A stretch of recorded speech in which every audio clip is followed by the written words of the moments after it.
Hi and welcome. Today we have Sharon Baker with us. She's a fabric artist and has a show going on right now up in LeConner. So let's find out about Sharon. Sharon, so you're a fabric artist. When did you become a fabric artist? Oh, when I was born. Really? What made you realize that you were a fabric artist? I think my earliest memories are, well, I shouldn't say a fabric artist, that I was an artist is when I painted a mural on my bedroom wall. Oh, what was, much to my parents' surprise. what was the mural of? Of a whole group of people that I knew. Really? Cartoon characters. Oh, what fun. It was fun. And so when I became a fiber artist when I lived in Hawaii. And I learned to quilt Hawaiian quilts. And I had been sewing for years before that, but I just made a connection when I made my first Hawaiian quilt. So I went through the whole gamut of different methods that quilters use. And then I took a class from a lady from Yakima, and it was called the cottage coat. And that's when I knew I wanted to make garments, but I wanted to combine quilting with garments. So you were telling me before we started about being very detail-oriented? When I was young, I went to drafting school. I was a single parent, and I needed to make a living. So I became a draftsman and then a machine designer. So I spent 30 years in a very, what I would call, regulated field.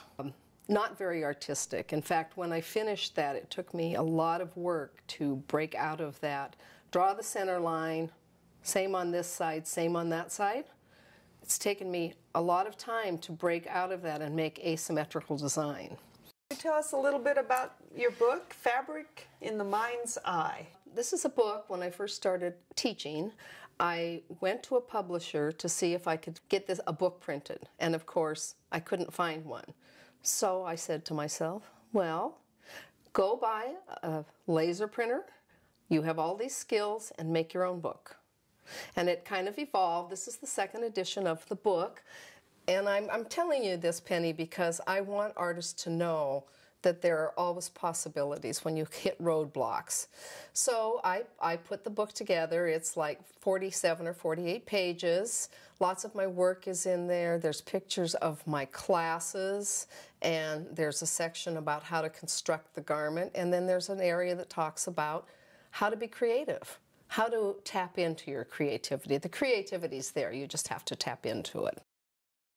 I grew up in the Philippine Islands, and I've always had a real touch with Eastern art. And so the kimono shape, it's a very structured shape. I started using that shape without even realizing that that was an imprint from my past in that shape. It's a pleasing shape. See, we have 5 rectangles in the garment that I can design within those shapes.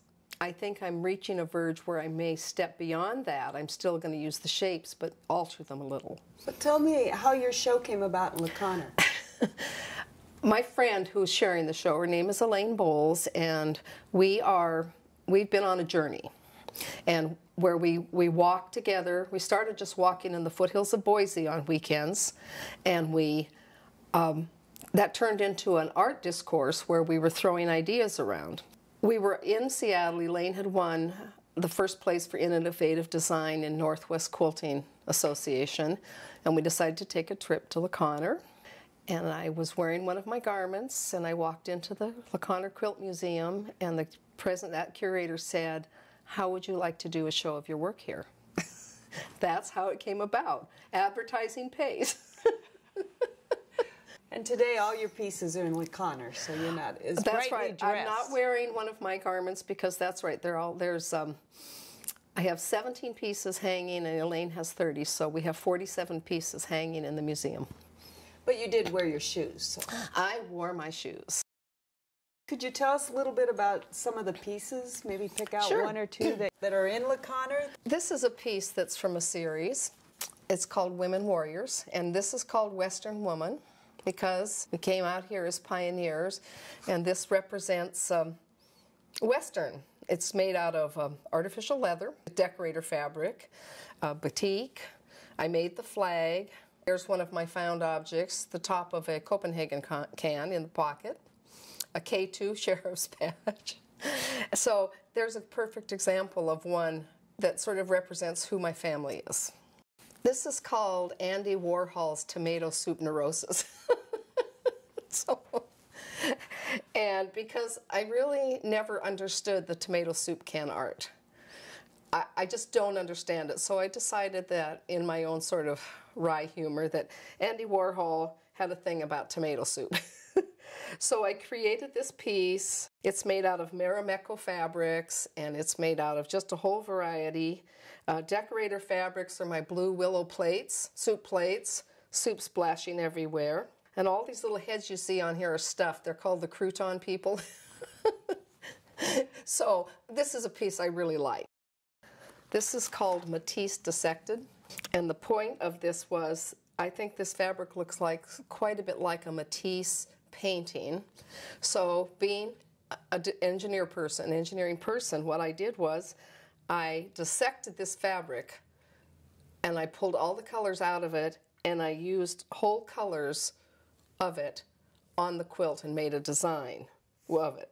And then the black and white is a place for your eye to rest. That's what the black and white piece is. But so all the pieces that are in this, colors were pulled out of the focus fabric. This piece is called, Can Anyone Out There Hear Me? I'm broken down on the information highway and I can't get off.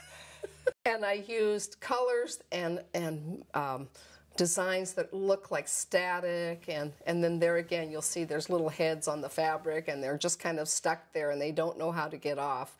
I think everybody that works with electronic and digital things now feels this way sometimes on the internet. It's like, how did I get here and how am I going to get off?